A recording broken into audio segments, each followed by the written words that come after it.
Hello friends, welcome back to my YouTube channel. I am Deepa Singh. I hope you are very well. So आपके साथ मैं आज इस video में डिस्कस करूंगी 1.3 paper fifth of DEd special education course HI.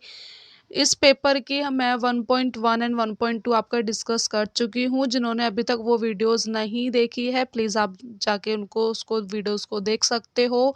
मेरे channel पे आपको फर्स्ट ऊपर ही आपको वीडियो दिख जाएगी। पेपर फिफ्थ आपका स्पीच का है, तो आपको वो वीडियो ऊपर ही दिख जाएगी और बाकी मैं आपको उस वीडियो का लिंक अपने डिस्क्रिप्शन बॉक्स में मेंशन कर दूंगी। और बाकी सभी नोट्स के लिए, मोस्ट इम्पोर्टेंट क्वेश्चंस के नोट्स और आपके जो अदर नोट्स हैं, फाइल्स हैं, उन सब के लिए आप मेरे टेलीग्राम चैनल को ज्वाइन कर सकते हो। लिंक आपको मेरे डिस्क्रिप्शन बॉक्स में मिल जाएगा। जिन्होंने अभी तक ज्वाइन नहीं किया है, जाके ज्वाइन कर लीजिएगा और आपको नोट्स मेरे टेलीग्राम ग्रुप पर मिल जाएंगे। और बाकी प्लीज़ इन्फॉर्मेशन अच्छी लगी हो तो एक लाइक ज़रूर कीजिएगा और ज़्यादा से ज़्यादा अपने दोस्तों तक शेयर कीजिए और प्लीज़ सब्सक्राइब भी कर दिया करो। ओके, स्टार्ट करते हैं। 1.3 जो है हमारी मैकेनिज्म और स्पीच प्रोडक्शन की, अपनी स्पीच का किस तरह से हम उसको प्रोड्यूस कर सकते हैं, कैसे उसका क्या उसका स्ट्रक्चर रहता है, क्या क्या उसके फंक्शन रहते हैं, उसके बारे में हम जानेंगे। स्ट्रक्चर कौन कौन से हैं हमारे: respiratory system, phonatory, articulatory, resonatory and regulatory.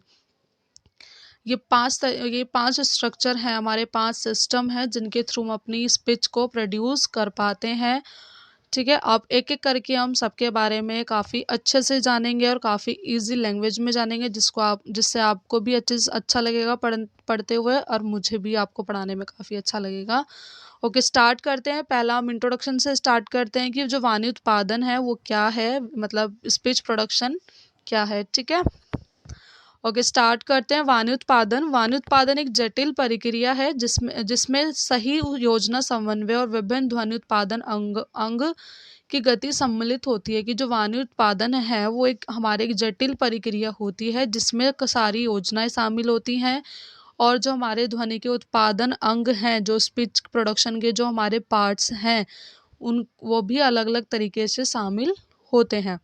जैसे हमारे दांत, जीभ्स, hard palate, soft palate, nose, होठ, ये सब चीज़ हमारे वो होते हैं। ठीक है,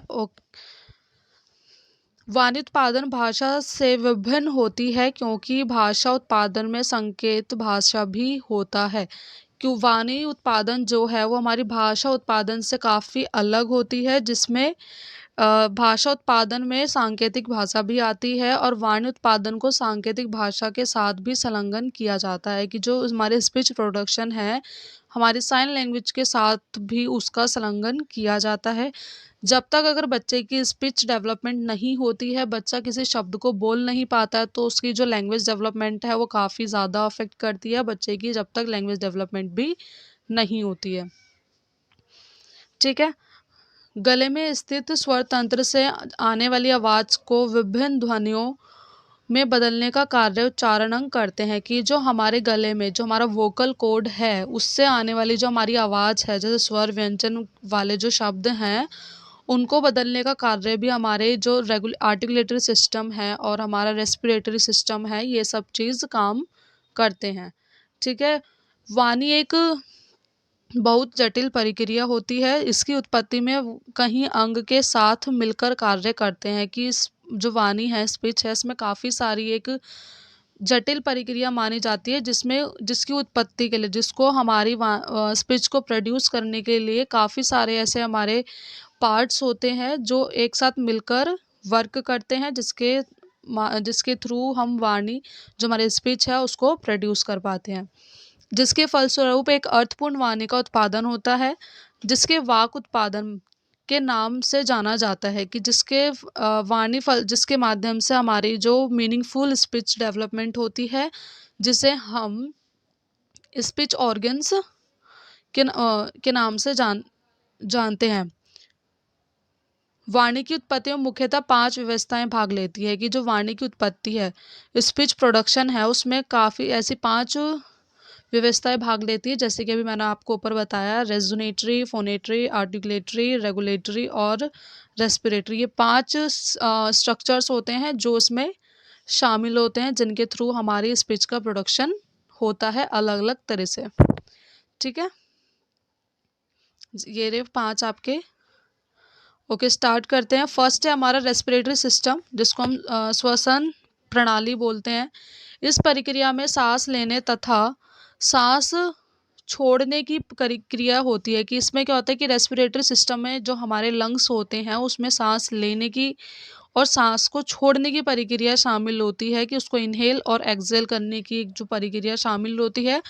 वायु उत्पादन में रेस्पिरेटरी मैनेजमेंट का बहुत बड़ा योगदान होता है। कि जो हमारी वायु उत्पादन है, स्पीच प्रोडक्शन में हमारे रेस्पिरेटरी सिस्टम का काफ़ी ज़्यादा योगदान रहता है। क्योंकि जब हम कोई शब्द को बोलते हैं, अगर किसी भी शब्द को हम बोलने की कोशिश करते हैं या बोलते हैं, तो सबसे पहले क्या होता है कि हमारे रेस्पिरेटरी सिस्टम में ही एयर आती है। एयर के थ्रू हम रेस्पिरेटरी के बाद हम लंग्स पे जाते हैं, जो हमारा फोनेट्री कहलाता है। आई थिंक फोनेट्री ही कहलाता है, जिससे हमारे वोकल कॉर्ड में वाइब्रेशन होती है। उस एयर के थ्रू जो हमारे रेस्पिरेटरी सिस्टम से एयर निकलती है, उससे हमारे वोकल कॉर्ड में वाइब्रेशन होती है। और वोकल कॉर्ड में वाइब्रेशन होने के बाद हम किसी शब्द को सही तरह से प्रोनाउंस कर पाते हैं। ठीक है। ध्वनि की उत्पत्ति के लिए बाह्य वातावरण से ऑक्सीजन को फेफड़े तक पहुंचाने तथा वहां से प्राप्त CO2 को शरीर में बाहर निकालने की प्रक्रिया अनिवार्य मानी जाती है। कि ध्वनि की उत्पत्ति में, कि जब हम स्पीच का प्रोडक्शन किया जाता है उस टाइम पे जो हमारी आसपास की जो वातावरण की ऑक्सीजन है वो हमारे फेफड़े तक पहुंचती है और वहां से कार्बन डाइऑक्साइड को बाहर निकालती है, जो इस प्रक्रिया में काफ़ी मेन रोल करती है। शरीर के ऊतक से तथा बाह्य वातावरण से गैसों के आदान प्रदान को श्वसन कहते हैं। कि हमारे जो शरीर के इश्यूज हैं वो हमारे बाह्य वातावरण की गैस जो होती है उससे, उसके आदान प्रदान से जो हमारा आदान प्रदान होता है उसको हम रेस्पिरेटरी सिस्टम कहते हैं। श्वसन प्रक्रिया दो तरीके की होती है, एक आंतरिक और एक बाह्य, इंटरनल और एक्सटर्नल। ठीक है। श्वास अंदर लेने की क्रिया को अनंत श्वसन तथा बाहर छोड़ने की क्रिया को बाह्य श्वसन कहते हैं। कि सांस को अंदर लेने की प्रक्रिया को हम कहते हैं अनंत श्वसन, मतलब इंटरनल रेस्पिरेशन सिस्टम। और जब हम बाहर छोड़ते हैं कि अपनी सांस को, हम बोलते हैं उसको एक्सटर्नल रेस्पिरेटरी सिस्टम। इस प्रणाली में निम्नलिखित अंगों की सहायता से श्वसन प्रक्रिया होती है। कि इस प्रणाली में निम्नलिखित अंगों की सहायता से ही श्वसन प्रक्रिया होती है, जिसमें शामिल होते हैं हमारे फेफड़े, डायफ्राम, ट्रैकिया और ब्रांचियो रिबकेज। ये सब चीज़ हमारी इसमें शामिल होती है। आपको जब डायग्राम इसमें शो होगा उसमें आपको पता चल जाएगा कि कौन सा आपका डायफ्राग्राम है, कौन सा ट्रैकिया है और कौन सा ब्रांची है और कौन सा रिबकेज है। ठीक है। आपको इसका डायग्राम आना चाहिए। अगर आप जब इसके डायग्राम को देखोगे उसके बाद आपको ईजिली थोड़ा आपको ज़्यादा अंडरस्टैंडिंग हो जाएगी। ठीक है। फेफड़े, श्वसन व्यवस्था में लंग्स, फेफड़ों की महत्वपूर्ण भूमिका होती है। जो दो संख्याओं में चेस्ट की दोनों तरफ पाया जाता है। कि श्वसन प्रक्रिया में फेफड़ों की काफ़ी महत्वपूर्ण भूमिका होती है। कि जो हमारे दो भागों में होता है, हमारी चेस्ट कैविटी के दोनों तरफ पाया जाता है। ठीक है। लेफ्ट लंग दो भागों में बांटा होता है, जबकि राइट लंग्स 3 भागों में बटा हुआ होता है। कि जो हमारे लेफ्ट लंग्स है जो वो 2 भागों में बटा हुआ होता है और हमारा जो राइट है वो हमारा 3 भागों में बटा हुआ होता है। फेफड़े के ऊपर एक हड्डी होती है जिसे रिब्स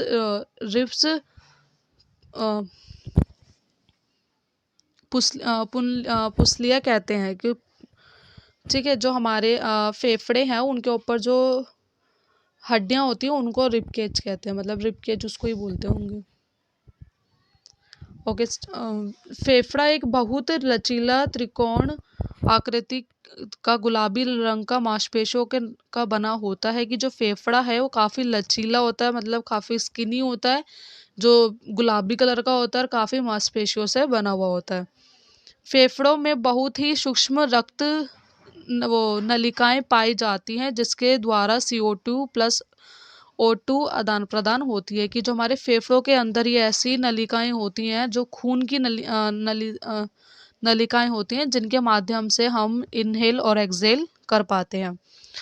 लंग्स को एयर एयर चेस्टर भी कहते हैं, क्योंकि इसके अंदर हवा भरी होती है। फेफड़ा प्रकृति रूप से बहुत लचीला होता है, कि जो लंग्स है उसको हम एक एयर चेस्टर भी बोलते हैं, जिसके अंदर काफ़ी हवा भी भरी हुई होती है, प्रकृति रूप से काफ़ी लचीला भी होता है। नेचुरली उसको देखा जाए तो काफ़ी फ्लेक्सिबल और स्किनी होता है, क्योंकि उसमें खाली स्किन्स होती है, बोन्स उसके ऊपर जो हमारे लंग्स के ऊपर की साइड बोन्स होती हैं। ठीक है, नेक्स्ट है हमारा ट्रैकिया, ट्रैकिया को विंड पाइप भी कहते हैं। कि ट्रैकिया क्या होता है, कि जो हमारी सांस लेने वाला जो विंड पाइप होता है, हवा का पाइप जो होता है, उसको हम ट्रैकिया बोलते हैं। ठीक है, इसे श्वसन नली भी कहते हैं, इसे हम एक सांस लेने वाली नली भी बोलते हैं, जिसको श्वसन नली विंड पाइप को ही बोलते हैं। यह कार्टिलेज की धल्ले द्वारा नीली या ट्यूब होती है, नीली तथा ट्यूब होती है। कि जो ये विंड पाइप है वो एक कार्टिलेज मतलब एक छल्ले की जैसी होती है, जिसका रंग नीला होता है, और एक ये ट्यूब की जैसी होती है, जो ऊपर की ओर लेरिंग्स के साथ तथा नीचे की ओर ब्रांची से जुड़ी होती है। कि जो ऊपर की ओर लेरिंग्स के साथ जुड़ती है, जो हमारा ये लेरिंग्स है, और नीचे की ओर हमारी ब्रांची से जुड़ी हुई होती है। ब्रांची ट्रैकिया के नीचे की तरफ दो भागों में बांटी जाती है, जिससे ब्रांची कहते हैं। कि जो हमारी ट्रैकिया है, विंड पाइप है, उसके नीचे जो दो भागों में बटी हुई होती हैं उसको हम वो ब्रांची कहते हैं, ब्रोंची। यह भी ट्रैकिया की तरह छल्लेदार नीली होती है, जो आगे चलकर कई नलियों में विभाजित हो जाती है। कि जो हमारा विंड पाइप की तरह एक छल्लेदार ही होती है, नीले रंग की होती है, जो आगे चलकर काफ़ी नलियों में बट जाती है। यह लंग्स से जुड़ी होती है। ब्रांची अंदर की ओर पतली झिल्ली ढका हुआ होता है। कि जो ब्रांची है वो अंदर की ओर पतली झिल्लियों से ढका हुआ होता है, मतलब छल्लों से ढका हुआ होता है, झिल। ठीक है, डायफ्राम यह मांसपेशियों की बनी हुई चादर की भांति होती है। कि जो मांसपेशियों से बनी हुई एक तरीके की चादर की तरह काम करती है, जिसकी आकृति गुब्बद की भांति होती है, जो आसानी से ऊपर नीचे हो सकती है। डायफ्राम का संबंध तंत्रिकाओं द्वारा मस्तिष्क से होता है। वाणी की उत्पत्ति में डायफ्राम की भूमिका महत्वपूर्ण होती है। कि जो हमारे जो लंग्स से हेयर होती है, उस हेयर जब वो एयर निकलती है, उसमें जो डायफ्राम है हमारा, इसमें क्या होता है कि इसमें वर्क होता है, ये लुप लुप मतलब ऐसे अभी बोला ना कि ऊपर नीचे की ओर आसानी से हो सकती है, उस तरह का रोल प्ले करती है, जो हमारी स्पीच में काफ़ी हेल्प करती है। रिबकेज, जिसमें हड्डियों की संख्या 12 जुड़ी होती है। रिबकेज का अर्थ होता है शैलियाँ, तथा केज का अर्थ होता है पिंजरा। कि जो रिब का मतलब अर्थ इसमें होता है कि शैलियाँ, और केज का मतलब होता है एक तरीके का पिंजरा। ये शैलियाँ आगे की ओर एक हड्डी से जुड़ी होती है, जिसे चेस्ट बोन कहते हैं। चेस्ट बोन आपने देखी ना, एक हड्डी की तरह होती है जो ढकी हुई होती है, देखा ना आपने, उसको हम रिब केज बोलते हैं। 12 जुड़ी पेशियों के जोड़ों में से जुड़ी होती है, चेस्ट बोन से नहीं जुड़ी होती, अर्थात एक स्वतंत्र होती है। चेस्ट बोन के जिस भाग में ये शैलियाँ जुड़ी होती हैं, इन शैलियों का 1 से 1.5 इंच भाग कैटिलिया का बना होता है। ये आपको मैं जब डायग्राम बताऊंगी ना, एक शॉर्ट बेटा आपके लिए बनाऊंगी, ठीक है, जिसमें आपको ये पूरा डायग्राम आपको मैं समझाऊंगी, जिससे आपको ये वाली वीडियो आपको काफ़ी ईजिली आपको समझ में आ जाएगी, क्योंकि अभी बिना डायग्राम के ना आपको समझ में नहीं आएगा। ठीक है, फेफड़ों का नामांकित मतलब ये पूरा वो है, डायग्राम आपको दिख रहा होगा। ये लेरिंग्स होती है, जो ऊपर की जो हड्डियाँ है, ये जो लंग्स के बीच में जो हड्डी होती है उसको हम बोलते हैं, ये लेरिंग्स होती है। ऊपर की साइड जो नीचे की साइड जो छल्लेदार होती है विंड पाइप, इसको हम ट्रैकिया बोलते हैं। ठीक है, ब्रोंची नीचे की साइड होती है, जो हड्डी एक इधर को होती है और एक इधर को अंदर, ये जो दो भागों में हड्डी जा रही है ना, इसको हम ब्रोंची बोलते हैं, और यह लंग्स है ही। मैकेनिज्म्स ऑफ रेस्पिरेटरी सिस्टम, आप इसको जानें किस तरह से ये कार्य करती है, कि या इसकी प्रक्रिया होती है। ग्रहण करने की प्रक्रिया निश्वसन तथा श्वसन छोड़ने की प्रक्रिया को एक्सलेशन कहलाती है, कि मतलब जो हम जब सांस लेते हैं उसको हम इनहेल बोलते हैं, सांस छोड़ते हैं उसको हम एक्सहेल बोलते हैं।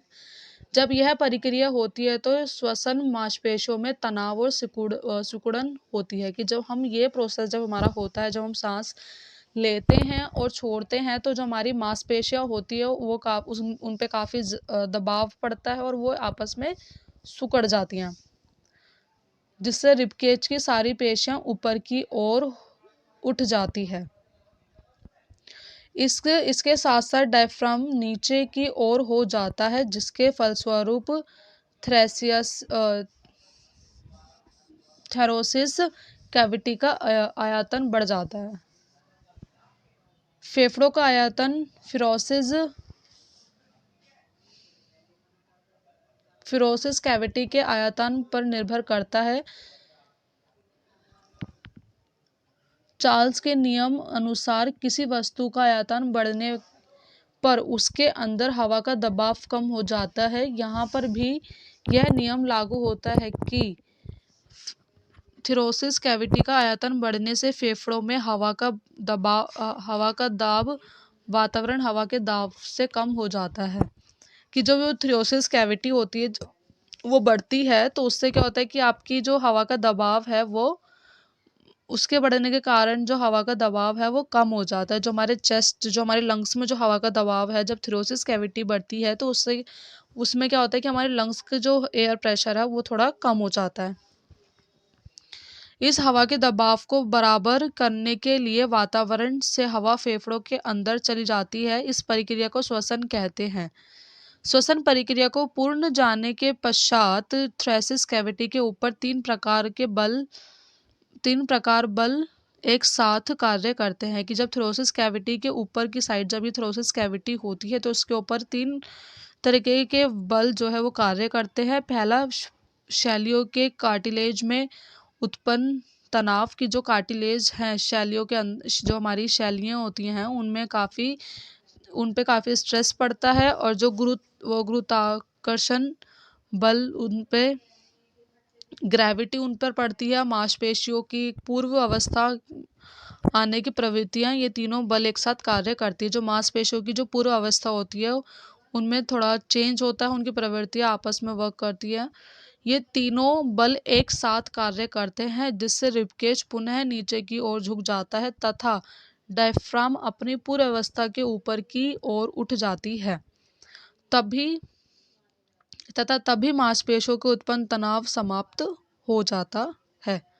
कि जब हम एयर अंदर लेते हैं तो हमारे जो रिफ केज की जो नीचे की ओर झुक जाता है, जो जब हवा का दबाव पड़ता है, जो एयर प्रेशर पड़ता है, उससे कहता है कि जो हमारा रिफ केज है वो नीचे की ओर झुक जाता है, जो डायफ्राम है वो हमारा ऊपर की ओर उठ जाता है एयर के प्रेशर से।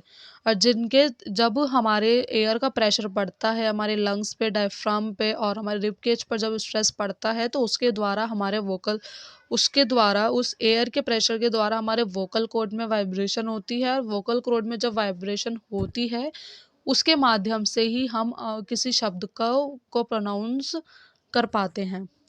ठीक है, काफ़ी हार्ड है ये वाला टॉपिक, वैसे समझाना बहुत मुश्किल है। सेकंड है हमारा फोनेटरी सिस्टम। जैसे मैंने बताया था, जो हमारे वोकल कॉर्ड्स है, लिरिंग्स है, इनको हम फोनेटरी सिस्टम बोलते हैं।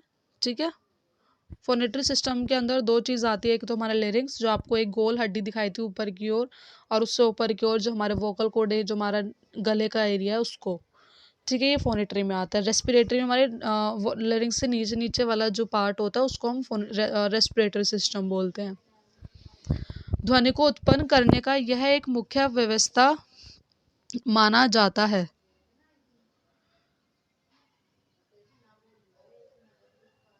जो फोनेटिक सिस्टम है, जो जब हम किसी ध्वनि को उत्पन्न करते हैं तो यह एक मुख्य व्यवस्था माना जाता है। इसको जो फोनेट्री का काफ़ी ज़्यादा माना जाता है, कि जब तक अगर हमारे फोनेट्री सिस्टम में ध्वनि या फिर हवा का प्रेशर पड़ता है, उसमें वाइब्रेशन होती है, उसके द्वारा ही हम ध्वनि को निकाल पाते हैं। अगर आप खुद आप देखना जब आप कोई शब्द बोलते हो और अपने वोकल कॉर्ड पे हाथ लगाकर देखना, वहाँ आपके वाइब्रेशन होती है।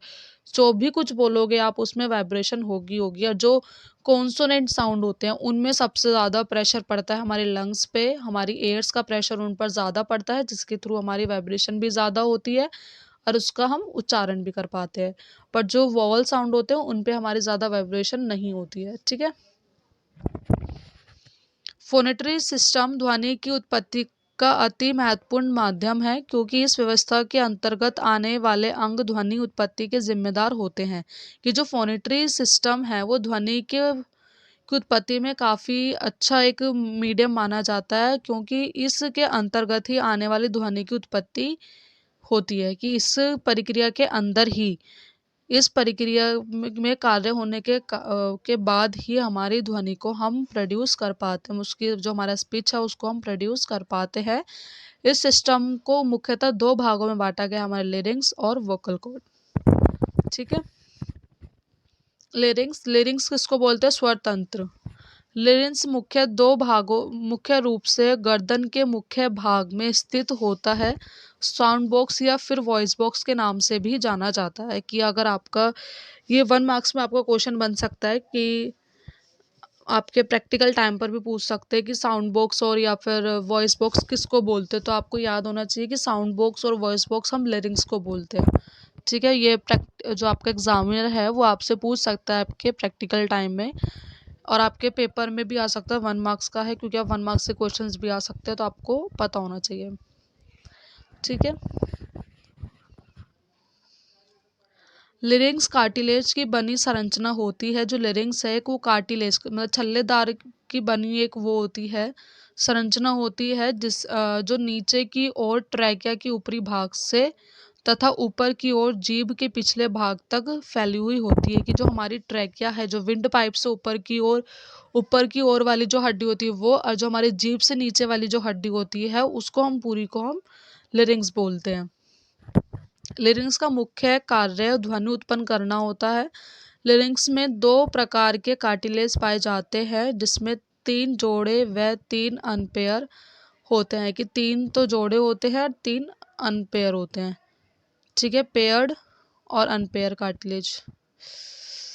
ओ, ये तो रह ही गया। ठीक है। ये मैं इसके नाम आपको बता दूंगी, मुझे भी ध्यान में नहीं आ रहे हैं। ठीक, कोई नहीं, मैं आपको अपने टेलीग्राम ग्रुप पे ये वाला कंप्लीट करके आपको सेंड कर दूंगी। ठीक है। नेक्स्ट है वोकल कॉर्ड, स्वर तंतु। वोकल कॉर्ड मांसपेशियों की बनी झिल्लियां होती हैं, जो ट्रैकिया को खोलती एवं बंद करती है। कि जो वोकल कॉर्ड है वो एक मांसपेशियों की बनी हुई झिल्लियां होती है, जालीदार होती है, जो हमारे ट्रैकिया को खोलती हैं और बंद करती हैं, मतलब विंड पाइप को। जब वोकल कॉर्ड की दोनों झिल्लियां खुलती है तो उस खाली स्थान को वो ग्लोटिस कहा जाता है। ये भी 1 मार्क्स में आपका आ सकता है। ठीक है। जो हमारे वोकल कॉर्ड की जो दोनों झिल्लियां जब जब खुल जाती है, जो उसके बीच के जो खाली स्थान होता है उसको ग्लोटिस बोलते हैं। वोकल कॉर्ड आगे की तरफ थायराइड कार्टिलेज तथा पीछे की ओर आर्टिनॉइड कार्टिलेज से जुड़े होते हैं। वोकल कॉर्ड का संबंध तंत्रिकाओं द्वारा मस्तिष्क से होता है। कि जो वोकल कॉर्ड का संबंध है वो हमारी मानसिक जो मस्तिष्क, जो हमारी सर की तंत्रिकाएं उनसे भी जुड़ा हुआ होता है। लिरिंग्स में वोकल कॉर्ड के कंपन फलस्वरूप ध्वनि उत्पन्न होती है, जिसे हम फोनेशन कहा जाता है। कि जब जो कंपन वोकल कॉर्ड में जो वाइब्रेशन उत्पन्न होती है उसको हम फोनेशन कहते हैं। ठीक है। नेक्स्ट है मैकेनिज्म ऑफ फोनेशन। इसका हम पढ़ेंगे किस तरह से वर्क करती है।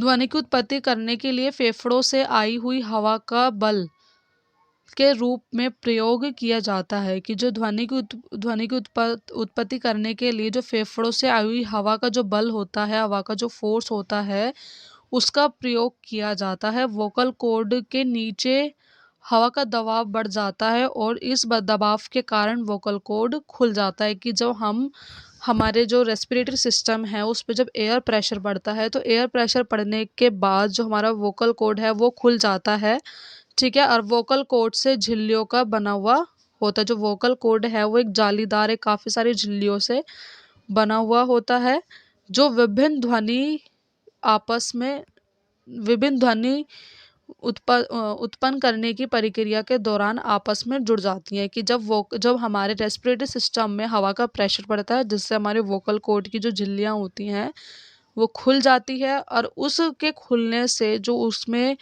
वाणी की जो उत्पत्ति करने का एक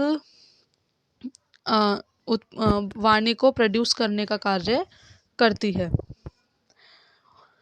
और हवा के बाहर निकालते समय वोकल कॉर्ड में कंपन होता है। बोलने की प्रक्रिया के दौरान यह क्रिया कई बार निरंतर रूप से चलती रहती है। कि जब हवा को बाहर निकालते समय जब होता है, तो उसमें क्या होता है कि हमारी वोकल कॉर्ड में जो उत्कंपन है वो नहीं होती है। बोलने की प्रक्रिया के दौरान यह क्रिया कई बार निरंतर रूप से कंपन होती है। कि जब हम बोलते हैं, किसी शब्द का हम उच्चारण करते हैं, तो उस टाइम पे हमारे वोकल कॉर्ड में कंपन होती है, वाइब्रेशन होती है, जिसको हम फोनेशन बोलते हैं। उस व्यक्ति के ध्वनि की मूल आवृत्ति कहते हैं। यह आवृत्ति कॉर्ड की लंबाई, मोटाई एवं तनाव पर निर्भर करती है। कि जो ये वोकल कॉर्ड की जो आवृत्ति है, ये जो वर्क है, वाइब्रेशन है, ये हर एक व्यक्ति के उनके मोटाई, लंबाई और तनाव पर निर्भर करती है। कि जो स्पेशल बच्चे होते हैं उनका क्या होता है कि उनका जो एक तो जो एचआई बच्चे होते हैं वो सुन नहीं पाते हैं, और ना सुनने के कारण क्या होता है कि उनकी जो स्पीच है वो नहीं डेवलप हो पाती है। जब स्पीच डेवलपमेंट नहीं होती है तो उनका लैंग्वेज डेवलपमेंट भी नहीं होता। तो जब क्या होता है कि जो उनकी मोटाई, वो जो वोकल कॉर्ड है उसमें वाइब्रेशन नहीं होती है, उनके लंग्स पे प्रेशर, एयर प्रेशर नहीं होता है, जिसके कारण जो उनकी स्पीच है वो अफेक्ट कर जाती है। ठीक है। और ये भी कारण हो सकता है कि अगर बच्चे को थोड़ा भी अगर सुनाई दे रहा है, अगर बच्चा मॉडरेट लेवल पे है या सीवियर लेवल पे है, अगर उस पे भी अगर बच्चे को सुनाई तो देता है, ऐसी बात नहीं, उनको थोड़ा वो ऊंची आवाज़ में सुनाई देता है, तो उसमें क्या होता है, अगर बच्चे की जो स्पीच है वो जब भी नहीं हो पा रही, तो इसका मतलब कि उनके वोकल कॉर्ड में कुछ ना कुछ प्रॉब्लम है, कि जिससे बच्चा स्पीच नहीं कर पा रहा है। ठीक है। ध्वनि की यह मूल आवृत्ति पुरुषों में महिलाओं की अपेक्षा कम होती है। कि जो ये मूल आवृत्ति है ध्वनि की, ये पुरुषों में इतनी नहीं होती जितनी महिलाओं में पाई जाती है। परंतु ध्वनि की यह आवृत्ति सबसे अधिक बच्चों में पाई जाती है। कि जो ध्वनि की जो ये आवृत्ति है ये बच्चों में ज़्यादा पाई जाती है, क्योंकि एक जो क्रिटिकल एज ही होती है जिसमें बच्चे का लैंग्वेज डेवलपमेंट भी होता है, उनके स्पीच का डेवलपमेंट भी होता है, ओवरऑल डेवलपमेंट बच्चे की क्रिटिकल एज में ही ज़्यादा होते हैं।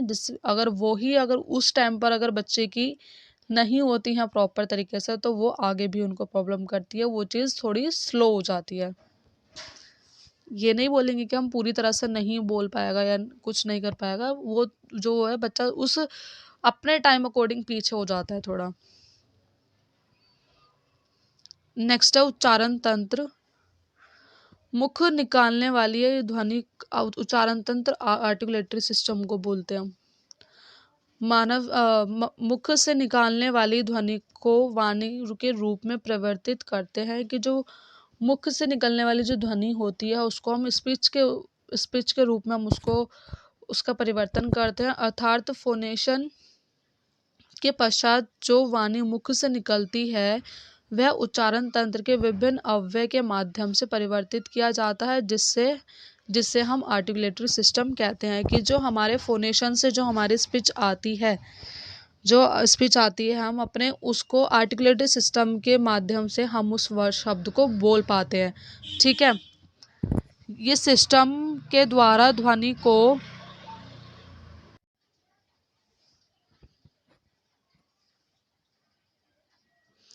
इस सिस्टम के द्वारा ही हम जब हमारे फोनेशन से जो स्पीच निकलती है वो हम आर्टिकुलेटरी सिस्टम की सहायता से हम उस शब्द को बोल पाते हैं। इस सिस्टम के द्वारा ध्वनि को वर्णमाला के रूप में बदलने की प्रक्रिया की जाती है। जो हमारी इस आर्टिकुलेटरी सिस्टम के द्वारा हम जो स्पीच निकलती है उसको हम एक कॉन्सोनेंट मतलब एक वर्णमाला के रूप में उसको उस प्रक्रिया में को बदलते हैं कि अगर हम हमारी जो वाइब्रेशन जो होती है जो हमारी स्पीच निकलती है वोकल कॉर्ड के द्वारा उसको हम एक साउंड के रूप में चेंज करते हैं, जैसे कॉन्सोनेंट साउंड या फिर वोवल साउंड के रूप में उसको हम चेंज करते हैं। हमारा आर्टिकुलेटरी सिस्टम का वर्क रहता है जिसमें ओरल कैविटी मतलब जिसको मुख गुहा या नेसल कैविटी का प्रयोग किया जाता है। ओरल कैविटी जो हमारे मुंह के थ्रू होती है, नेजल कैविटी जो हमारी नोज के थ्रू होती है। ठीक है। ओरल कैविटी के अंदर ध्वनि को वाणी में परिवर्तित करने के लिए उच्चारण अंग पर लाए जाते हैं। उच्चारण अंग निम्नलिखित प्रकार के होते हैं, जैसे लिप्स, टीथ, टंग, हार्ड पैलेट, सॉफ्ट पैलेट, यूवेला, ये सब हमारे आर्टिकुलेटरी सिस्टम होते हैं। थर्ड हमारा टंग, यह ओरल कैविटी के अंदर पाया जाता है तथा यह मसल्स का बना हुआ अत्यधिक लचीला उच्चारण अंग होता है। यह ओरल कैविटी के आधार पर जुड़ा होता है कि इसमें क्या होता है कि जो ओरल कैविटी के अंदर यह अंग जुड़ा हुआ होता है जिससे हम किसी वर्ड को हम प्रोनाउंस कर पाते हैं। देखा ना किसी किसी का अगर कोई जीभ में प्रॉब्लम होती है तो वो अच्छे से नहीं बोल पाता, क्लियरली उस वर्ड को नहीं बोल पाता। तो सबसे ज़्यादा जो मेन वर्क रहता है वो हमारी टंग का रहता है एक आर्टिकुलेटरी सिस्टम में, ये ओरल कैविटी के उसमें जो स्वतंत्र रूप से होती है। जीभ की मांसपेशियां विभिन्न आकृति में परिवर्तित करने के लिए सक्षम होती हैं जो महत्वपूर्ण घुमाव उत्पन्न करने के सक्षम होती है। जीभ के विभिन्न अंग होते हैं जो विभिन्न जीभ है, जीभ की विभिन्न आकृतियां होती है। जीभ की विभिन्न आकृति होती है। जीभ को भी 3 पार्ट में बांटा जाता है। ठीक है, जैसे कि फर्स्ट में क्या होता है, जो फर्स्ट पार्ट में क्या होता है,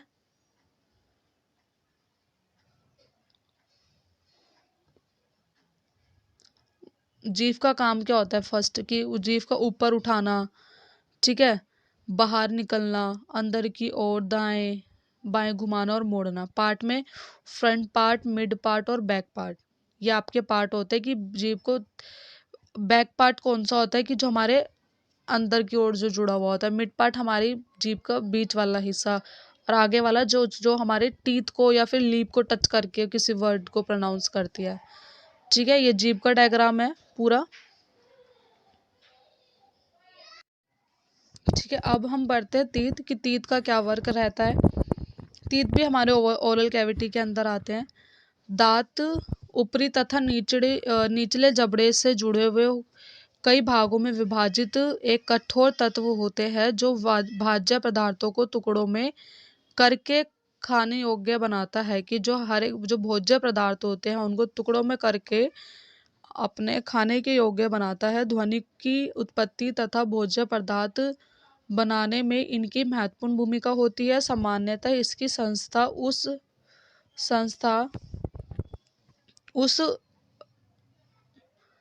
संस्था ऐसी होती है जो जबड़े संस्था 32 होती है जो ऊपरी जबड़े 16 और निचली जबड़ों में 16 की संख्या में पाए जाते हैं। आगे के 4 दांत ध्वनि उत्पन्न में महत्वपूर्ण भूमिका निभाते हैं। जो ये हमारे आगे के जो 4 दांत होते हैं ये हमारे ध्वनि हमारी स्पीच को प्रोड्यूस करने में हेल्प करते हैं। ठीक है, इसके प्रभावित होने से ध्वनि की उत्पत्ति प्रभावित होती है। अगर हम बच्चे की जो टंग है, कुछ ऐसे शब्द है ऐसे कॉन्सोनेंट साउंड होते हैं जो हमारी जो टंग है हमारे टीथ को टच करती है या फिर जो ऐसे ऐसे भी साउंड है जो हमारे टीथ का वर्क उसमें रहता है। ठीक है, नेक्स्ट आपका लिप्स मनुष्य का मुख्य दरवाजे का कार्य करता है। जो मनुष्य के जो मुख है जो लिप्स है ये एक डोर का काम करते हैं जो चेहरे की मांसपेशियों से जुड़ा होता है। लिप्स मसल से बना होता है, इससे आसानी से फैला सकते हैं तथा सिकोड़ सकते हैं। ध्वनि की उत्पत्ति में लिप्स का महत्वपूर्ण स्थान है। यह 2 भागों में लिप्स होता है, इसे विभिन्न प्रकार की ध्वनि निकालती है। कि जो लिप्स के माध्यम से ही ऐसे विभिन्न प्रकार की जो साउंड्स हैं उनको हम निकाल पाते हैं। और हमारी जो स्पीच प्रोडक्शन है, स्पीच प्रोडक्शन में स्पीच काफ़ी ज़्यादा महत्वपूर्ण काम रोल प्ले करती है। जैसे कि अगर आप कोई भी साउंड आप बोलते हो तो उसमें हमारे लिप्स भी वर्क करते हैं। लिप्स, टीथ और टंग सबसे ज़्यादा वर्क करते हैं। जिसमें जैसे अगर आप कोई साउंड बोलते हो, फॉर एग्जांपल इसमें दिया हुआ है कि प प, आप जब प बोलोगे तो आपके दोनों लिप्स आप आपस में टच करेंगे। ठीक है। फ में भी आपके दोनों लिप्स से टच करेंगे। ब, भ, म, इस तरह के ऐसे साउंड है जिसमें हमारे दोनों लिप्स आपस में टच करते हैं। क क इसमें हमारी टंग का प्रोसेस रहता है, इसमें टीथ नहीं टच होते हैं। इसमें हमारी टंग जो है वो हमारे ऊपर वाले हार्ट पैलेस से टच करती है। ठीक है।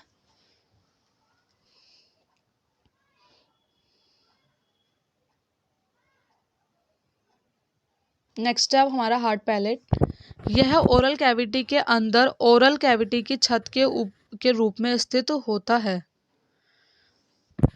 जो ओरल कैविटी और नेजल कैविटी को बांटता है। कि जो हमारी हार्ट पैलेट है, जो हमारे ऊपर का हिस्सा होता है, ऊपर वाले दांत के जो पीछे का ऊपर एक छत रूफ की तरफ वर्क करती है, जो हमारी ओरल कैविटी के अंदर भी आती है और हमारी नेजल कैविटी के अंदर भी आती है, जो जो नोज से जुड़ी हुई जो कैविटीज होती है। ठीक है। हार्ट पैलेट आगे की ओर मसूड़ों से शुरू होकर ओरल कैविटी के अंदर जाता है। कि जो हार्ट पैलेट है वो हमारे आगे वाली टीथ से जुड़कर पीछे तक हमारा जाता है। ओरल फेरिंग्स में स्थित होता है। तालू का वह भाग जो हड्डियों का बना होता है उसे हार्ट पैलेट कहते हैं। जो मांसपेशियों का बना होता है उसे सॉफ्ट पैलेट कहते हैं। जो हमारी हड्डियों के माध्यम से बना हुआ होता है उसको हम हार्ट पैलेट बोलते हैं। और जो हमारा सॉफ्ट पैलेट होता है वो हमारा मांसपेशियों से बना हुआ होता है। कि अगर आप ऐसे काफ़ी सारे साउंड है जो आपके कोई भी अगर आप साउंड बोलते हो तो ऐसे होता है कि आपके हार्ट पैलेट पे आपकी टंग जो है वो टच करती है। ठीक है। जैसे क आपकी जो है हार्ट पैलेट वर्क करेगी। आपकी जो लास्ट वाली टंग है क क उसमें क्या होगा, जो बैक वाली टंग है वो आपके हार्ट पैलेट से टच करती है। टंग के भी 3 पार्ट आपको बताए थे ना, जैसे वो फ्रंट, बैक और मिड। जो हमारे फ्रंट तो हमारे टीथ से टच करेगी। मिड हमारी जो मिड मिड में रहेगी। जो हमारी बैक वाली फ्रंट है जो हम क बोलते हैं क, तो हमारे हार्ट पैलेट से टच करती है बैक साइड से। ठीक है।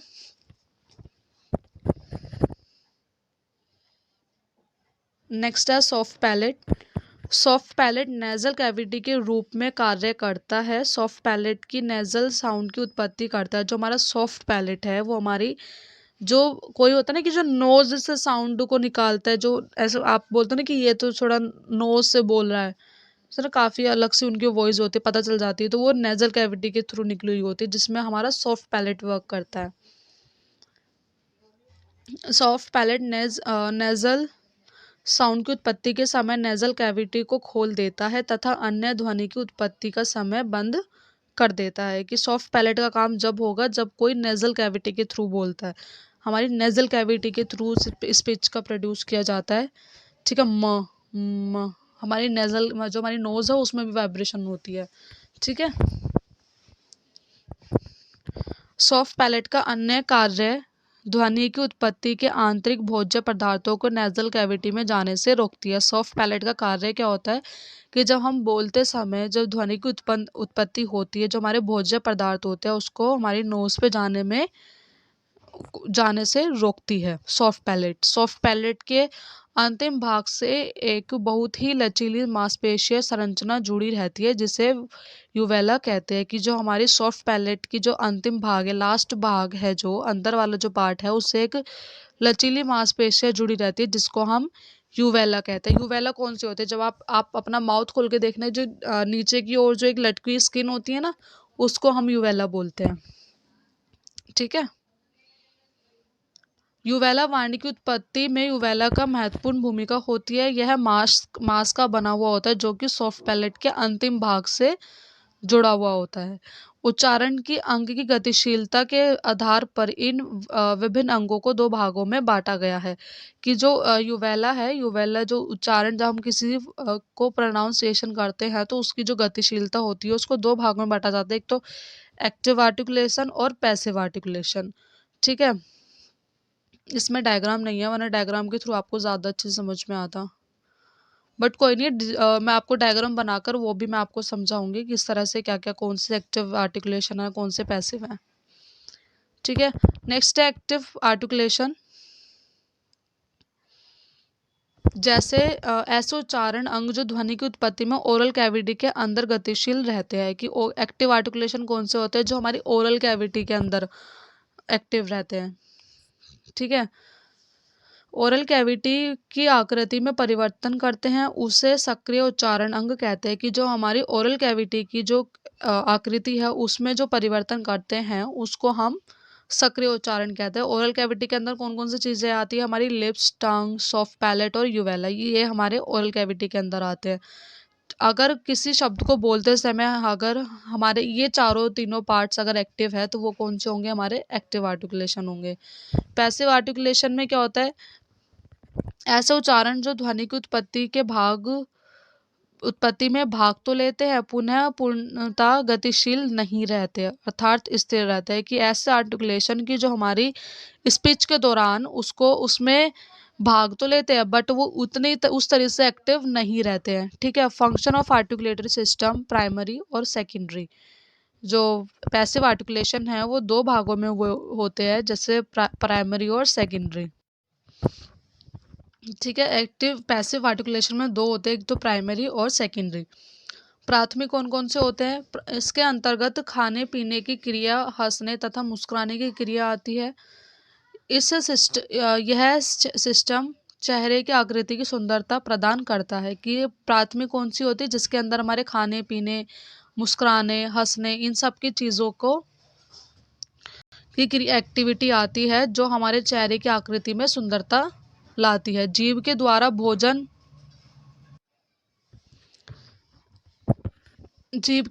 भोजन के स्वाद पता चलता है। सॉफ्ट पैलेट ओरल कैविटी में एयर प्रेशर होता है, साथ सॉफ्ट पैलेट भोजन को नाक में जाने से रोकता है। कि प्राथमिक कौन कौन से होते हैं, कि जो हमारे सॉफ्ट पैलेट और ओरल कैविटी में जो हवा का एक प्रेशर डालता है, और जो सॉफ्ट पैलेट है वो हमारे भोजन को हमारे नेजल कैविटी तक जाने से रोकता है। ये हमारे प्राथमिक आर्टिकुलेशन हो, मतलब प्राथमिक सोर्सेज हो गए।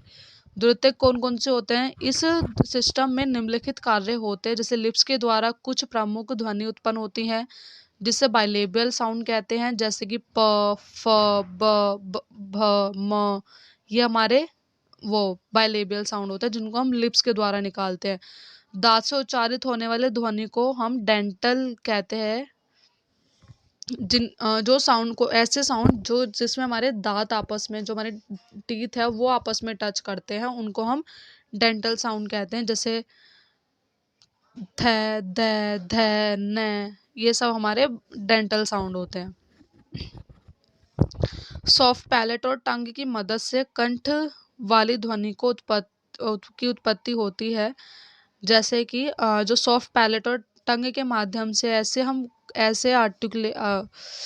साउंड को उत्पत्ति, जैसे क, ख, घ, घ, जो हमारे कंठ, जो हमारी जीभ का लास्ट वाला हिस्सा होता है, उसके द्वारा जो साउंड हम निकालते हैं, ठीक है, वो हमारे सॉफ्ट पैलेट और टंगे के द्वारा निकलते हैं।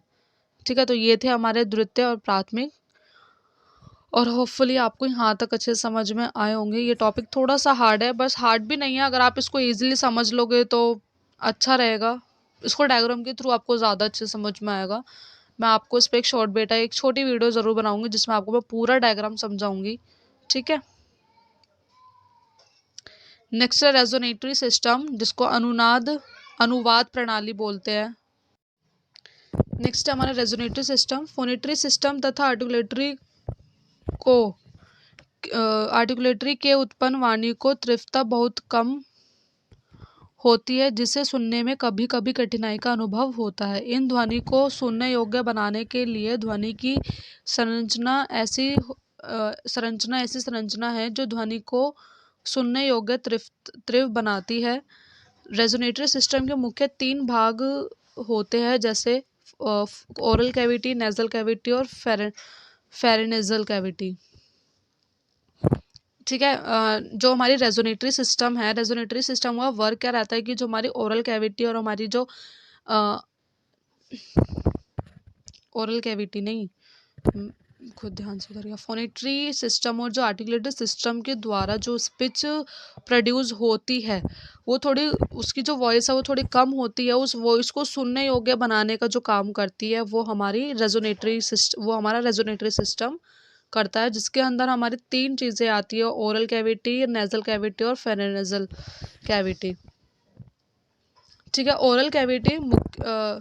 ओरल कैविटी आगे की तरफ लिप्स से शुरू होकर नीचे पीछे की तरफ फेरेनेजल वॉल, जिसको थ्रोट वॉल तक फैली होती है। थ्रोट वॉल, जहाँ तक थ्रोट वॉल होती है हमारी, वहाँ तक हमारी जो है ओरल कैविटी रहती है, कि हमारी लिप्स से शुरू होकर जो हमारे थ्रोट तक रहती है उसको हम ओरल कैविटी बोलते हैं। यह हवा से भरी खाली जगह होती है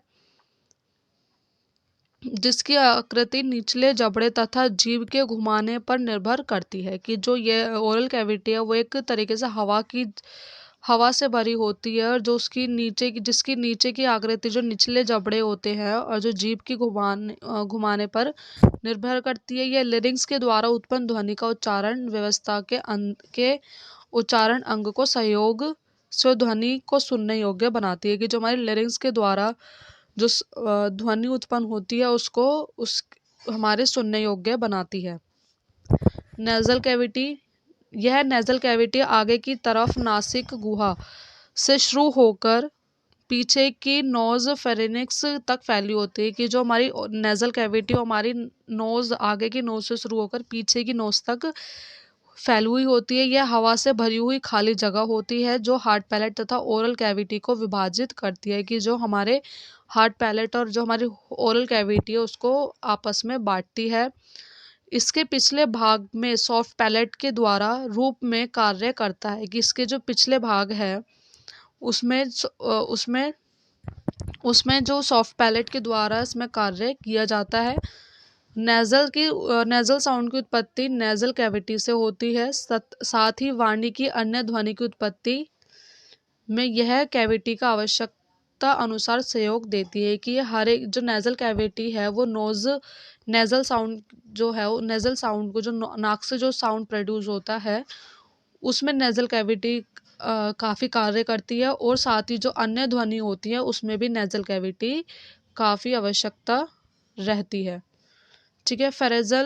फेरेनाइजल कैविटी, फेरेनिक्स एक अपूर्ण तथा अविकसित नली है जो नीचे की तरफ लेरिंग्स से शुरू होकर ऊपर की तरफ नेजल कैविटी की छत तक फैली होती है। कि जो फेरेनिजल है वो जो नली, एक तरीके की नली होती है जो हमारी नोज से जो हमारी लेरिंग्स, जो लेरिंग्स है ना, नेरल्स वाली जो हड्डी आपको दिखाई थी, उससे शुरू होकर हमारी नोज तक फैली हुई होती है। फेरेनिक्स को जो भाग नेजल कैविटी से जोड़ती है। कि जो फेरेनिक्स वो होती है कि जो हमारी लेरिंग्स से शुरू होकर नेजल कैविटी तक उसको आपस में जोड़ती है, वो हमारी फेरेनेजल कैविटी होती है। ठीक है। मैकेनिज्म ऑफ रेजोनेटरी, की रेजोनेटरी का क्या वर्क रहता है। वोकल कॉर्ड से ध्वनि जब फ्रेनेजल कैविटी में जाती है तब लेरिंग्स में उपस्थित वोकल कॉर्ड ध्वनि की तीव्र करके ओरल एवं नेजल कैविटी में भेजता है। कि जो रेजोनेटरी का सिस्टम क्या होता है कि उस किसी साउंड को, कि जो हमारे ओरल कैविटी और नेजल कैविटी से जो साउंड्स की जो उत्पत्ति होती है उसको, उसकी साउंड की तीव्रता को बढ़ाकर हमारी ओरल और नेजल कैविटी तक भेजती है, जिसके फलस्वरूप स्वर और व्यंजन ध्वनि की उत्पत्ति होती है।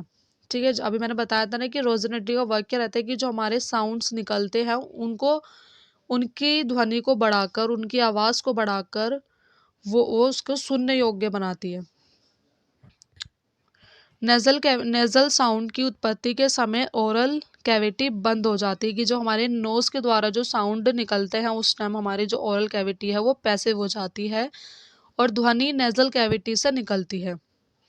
जब नेजल खुलता है तो नेजल कैविटी से हवा निकलती है। नेक्स्ट है लास्ट आपका फिफ्थ रेगुलेटरी सिस्टम। मस्तिष्क मानव की सबसे जटिल एवं महत्वपूर्ण संरचना होती है। जो रेगुलेटरी सिस्टम है ये हमारे पूरे मस्तिष्क से जुड़ा हुआ होता है, हमारे माइंड से जुड़ा हुआ होता है। शरीर के सभी क्रियाकलाप मस्तिष्क के द्वारा संचालित होते हैं, कि जो हमारे कुछ भी हम कार्य करते हैं तो वो हम अपने माइंड के द्वारा ही करते हैं। ठीक है। इसके मस्तिष्क के द्वारा संचालित होता है। इसके द्वारा व्यक्ति सभी प्रकार की क्रियाओं पर नियंत्रण रख पाता है, कि अपने हम माइंड के द्वारा ही हर एक एक्टिविटी पर अपना कंट्रोल कर पाते हैं। हंसना, बोलना, चलना तथा इसी प्रकार की अन्य क्रिया मस्तिष्क के द्वारा ही संचालित होती है और नियंत्रित की जाती है। किसी कार्य का विश्लेषण करना, विचार विमर्श करना या सोचना समझना, यह सभी गतिविधियां मानव के मस्तिष्क द्वारा होती है। रेगुलेटरी का वर्क क्या होता है मेन, कि इसमें क्या होता है कि अगर आप कोई भी साउंड, आपको कोई भी चीज़ बोलनी होती है तो आप क्या सोचते हो, आप पहले उस चीज़ को सोचते हो कि आपको सुनते हो, समझते हो, फिर उस चीज़ को बोलने की कोशिश करते हो। तो ओरल रेगुलेटरी सिस्टम का क्या होता है कि हमारी हर एक एक्टिविटी को करते समय जो हमारा रेगुलेटरी सिस्टम है वो सबसे ज़्यादा एक्टिव होता है, और उसी के कंट्रोल से हम हर एक साउंड, हर एक शब्द को, हर एक वाक्य को, अपनी बात को रख पाते हैं, बोल पाते हैं सोच समझ कर। ठीक है। नेक्स्ट है, इस व्यवस्था के अंतर्गत बोलने के साथ साथ सूचनाओं का ग्रहण करना भी आता है। कि अगर हम इसके अंतर्गत क्या होता है कि हम सिर्फ बोलते ही नहीं है, हम किसी की सुनकर भी उसकी जो इन्फॉर्मेशन होती है या कोई भी बात होती है हम उसको ग्रहण करते हैं, उसको लेते हैं, उसको सीखते हैं और उससे उससे समझते हैं कोई चीज़। तो उसमें हमारा क्या होता है, उसमें रेगुलेटरी सिस्टम का रोल होता है, जिससे संप्रेषण के रूप में प्रयोग के लिए तांत्रिक तंत्र की महत्वपूर्ण रूपपूर्ण भूमिका होती है। कि जब इसमें क्या होता है कि हम किसी बात को सोचते हैं, समझते हैं, जब हम कोई बात को बोलते हैं, एक किसी और की बात सुनकर उसकी बात को समझते हैं, ये हमारे कम्युनिकेशन के दौरान जब हम आपस में किसी के साथ कम्युनिकेशन करते हैं उसमें इसका रोल सबसे ज़्यादा होता है। कि आपको पता होता है कि आपको क्या चीज़ किसी के सामने बोलनी है, कैसे बोलना है, क्या आपकी लैंग्वेज होनी चाहिए, किस तरह की आपकी स्पीच होनी चाहिए, कि जो सामने वाले आसानी से सुन सके, आपकी बातों को समझ सके। ठीक है। तंत्रिका तंत्र क्या होता है कि हमारी जो नर्वस सिस्टम है, केंद्रीय तंत्रिका तंत्र का नियंत्रण पूरे शरीर का संतुलन बनाए रखने के लिए होता है। कि जो हमारा नर्वस सिस्टम है ये हमारे पूरे बॉडी को कंट्रोल में रखता है, उसको कंट्रोल में बनाए रखता है। इसको दो भागों में बांटा जाता है, जैसे ब्रेन और रीढ़ की हड्डी। ठीक है। फर्स्ट है ब्रेन, मस्तिष्क। यह केंद्रीय तंत्रिका तंत्र की सबसे जटिल व्यवस्था होती है, जो तंत्रिकाओं से मिलकर बना होता है। इस तंत्रिका को तंत्रिक कोशिक का कहते हैं। कि जो मस्तिष्क है वो एक सेंट्रल तंत्रिका मानी जाती है, एक सेंट्रल सिस्टम माना जाता है, जो काफ़ी महत्वपूर्ण होता है। कि जो सारी तंत्रिकाओं से मिलकर बना हुआ होता है, जिसको हम वो तंत्रिक कोशिका कहते हैं।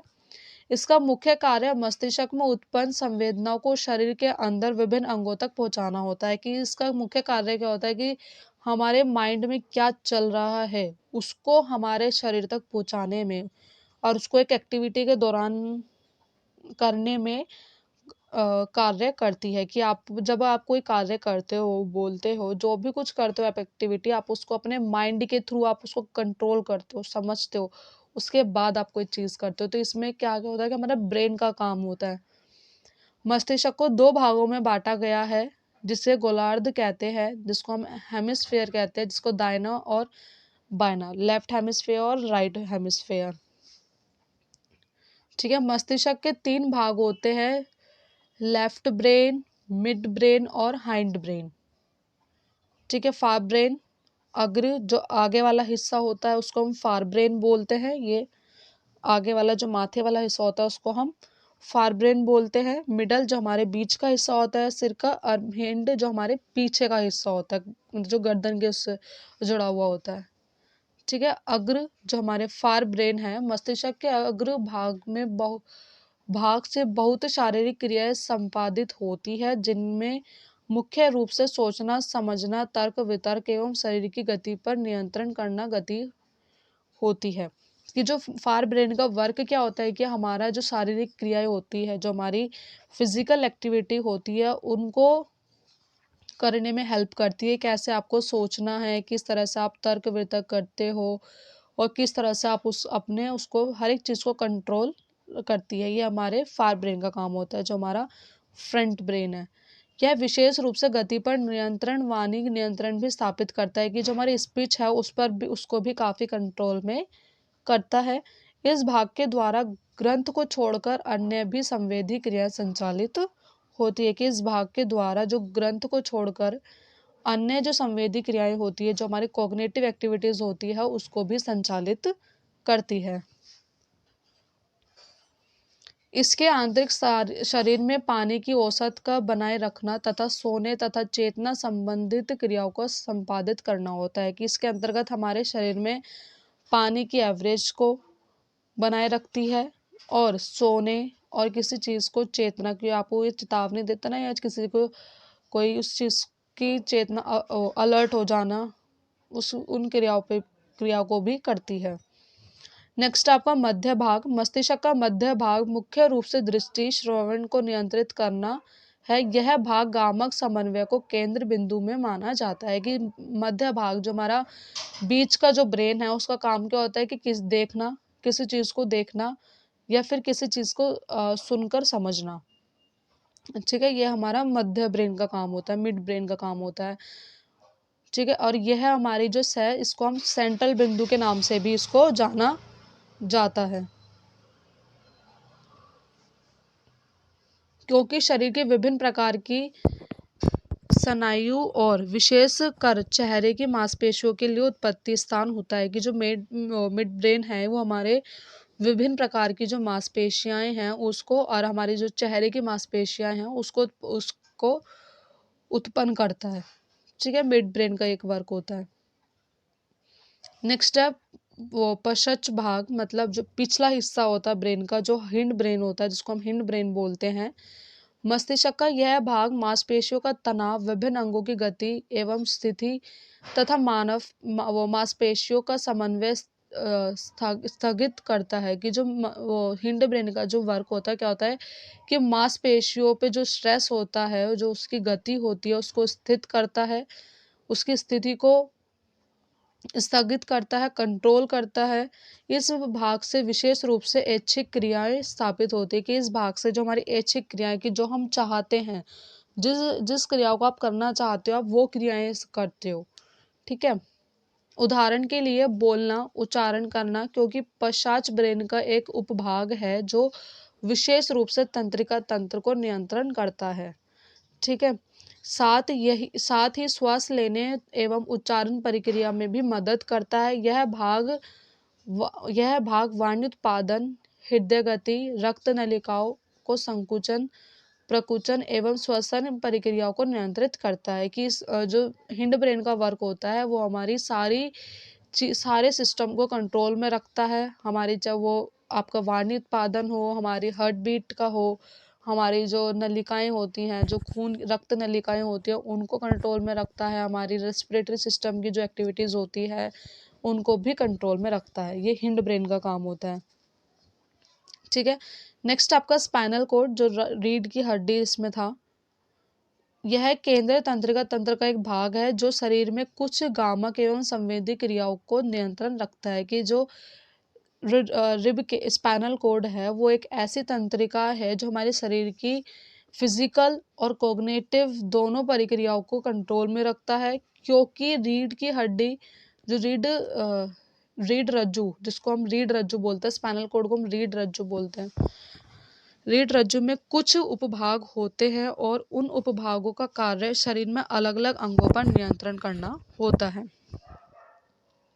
इसका ग्रहीवा क्षेत्र विशेष रूप से गर्दन एवं हाथ में होने वाली गतियों पर नियंत्रण रखता है, कि अगर इसका विशेष रूप से जो नियंत्रण रहता है वो होता है कि हमारी गर्दन और जो हमारी हाथ की एक्टिविटीज होती है उन पर कंट्रोल करता है, उनकी गतियों पर कंट्रोल करता है।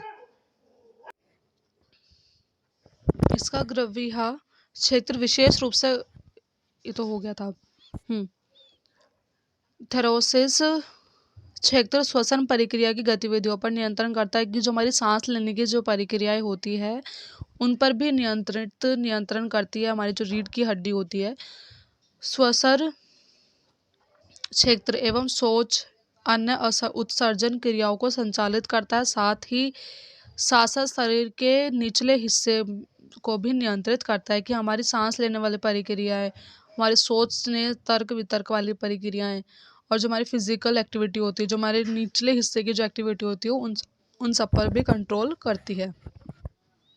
सैक्रोन भाग एवं रीढ़ की हड्डी, रीढ़ रज्जु भाग, कौशिक भाग विशेष रूप से उठने बैठने की स्थिति से संबंधित कार्यों में मदद कर देता है। रीढ़ रज्जु में उस जोड़ी पाई जाती 31 जोड़ी पाई जाती हैं कि जो रीढ़ की हड्डी होती है वो हमारी विशेष रूप से उठने बैठने इन सब की एक्टिविटीज़ को ज़्यादा नियंत्रण करती है, ज़्यादा मुख्य कार्य करती है। और जो रीढ़ की हड्डी है उसमें 31 जोड़े पाई जाती है, 31 जोड़। ठीक है। तंत्रिकाएं दो प्रकार की होती है, एक तो नर्व सिस्टम जिसको हम फेरिस फेल कहते हैं, पराधीय तंत्रिका, इसमें विभिन्न प्रकार की तंत्रिकाएं मानव मस्तिष्क के द्वारा जुड़ी होती है। मानव मस्तिष्क के द्वारा जुड़ी होती है। यह तंत्रिका ब्रेन तथा रीढ़ रज्जु के तंतुओं से मस्तिष्क के निश्चित भाग तक संदेशों को पहुंचाने का कार्य करती है, जिसके द्वारा मस्तिष्क उचित प्रक्रिया उत्पन्न करता है।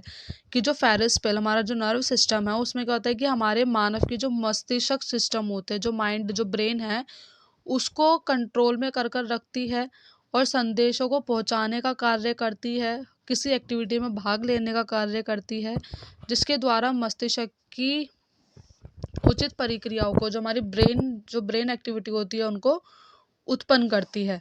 ऐसी तंत्रिका जो ब्रेन एवं स्पाइनल कॉर्ड के प्रत्येक भागों में क्रियाओं का संचालन करती है कि यह वो तंत्रिका होती है जो हमारे ब्रेन और हमारे रीढ़ की हड्डी के प्रत्येक भागों में क्रियाओं का संचालन करती है, एक्टिविटी करती है। यह तंत्रिकाएं आकस्मिक घटना से संबंधित सूचना, क्रोध, भय न चोट के प्रति प्रतिक्रिया व्यक्त करने के लिए जिम्मेदार होती है। कि जो यह तंत्रिकाएं होती है एक आकस्मिक रूप से जो घटना होती है या फिर उनसे संबंधित सूचनाएं होती है, क्रोध, भय, चोट के प्रति जो जिम्मेदारी होती है उसको उत्पन्न करती है, उसको कंट्रोल में करती है, उनके लिए चेतना देती है। तंत्रिका दो प्रकार की होती है, स्वचालित तंत्रिका तंत्र और परिधीय तंत्रिका तंत्र। पहली है स्वचालित तंत्रिका तंत्र। इस प्रकार की तंत्रिका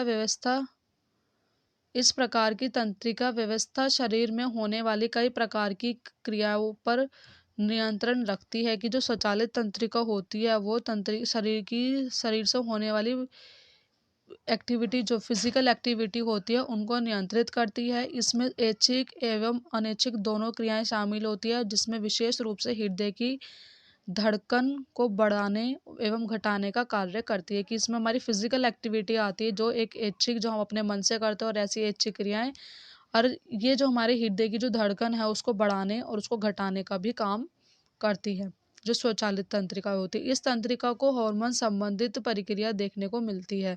कि स्वचालित तंत्रिका के द्वारा जो हमारे हार्मोन्स से संबंधित जो प्रक्रियाएं होती हैं वो भी इस तंत्रिका के द्वारा की जाती है। मस्तिष्क के अंदर विभिन्न कार्यों के लिए विभिन्न प्रकार के क्षेत्र पाए जाते हैं। इन क्षेत्रों में वाणी एवं भाषा का संबंधित क्षेत्र भी होते हैं। कि जो मस्तिष्क के अंदर विभिन्न प्रकार के ऐसे कार्य पाए जाते हैं जिसमें वाणी एवं भाषा से संबंधित क्षेत्र भी होते हैं। तो ये था हमारा 1.3, काफ़ी लेंथी भी था इसलिए मैंने इसको सिंगल वीडियो में ही रखा, इसके साथ मैंने कोई और टॉपिक भी नहीं लिया। आशा करती हूँ आपको ये टॉपिक काफ़ी अच्छे से समझ में आया होगा, क्योंकि काफ़ी अच्छे से आप लोगों को समझाया है। और बाकी मैं आपको कोशिश करूँगी कि आपको विद डायग्राम में एक बार आपको एक्सप्लेन कर दूँ, ओरली एक्सप्लेन कर दूँ शॉर्ट में, कि आपको कौन कौन सी इसमें एक्टिविटीज़ होती है। ठीक है। मैं कोशिश करूँगी कि आपके एग्ज़ाम से पहले एक बार इसके डायग्राम को आपके सामने एक्सप्लेन कर दूँ, ठीक है? जिससे आपको सारे पार्ट्स के नाम भी आपको याद हो जाएँगे और आपको ईज़िली समझ में आ जाएगा। और ये टॉपिक आप ऐसा है कि आप एक बार आपको उसको सेल्फ रीड करना ज़रूर है। आपके एग्ज़ाम से पहले उसको सेल्फ रीड ज़रूर करना, चाहे आप 2 टाइम करो या 3 टाइम करो, क्योंकि आप जब तक उसको सेल्फ रीड नहीं करोगे, आपको ये टॉपिक इतना अच्छे से नहीं समझ में आ पाएगा। बट आपको होपफुली उतना तो समझ में आया होगा काफ़ी ज़्यादा, और बाकी आप सेल्फ रीड करोगे तो आपको ईज़िली और समझ में आ जाएगा।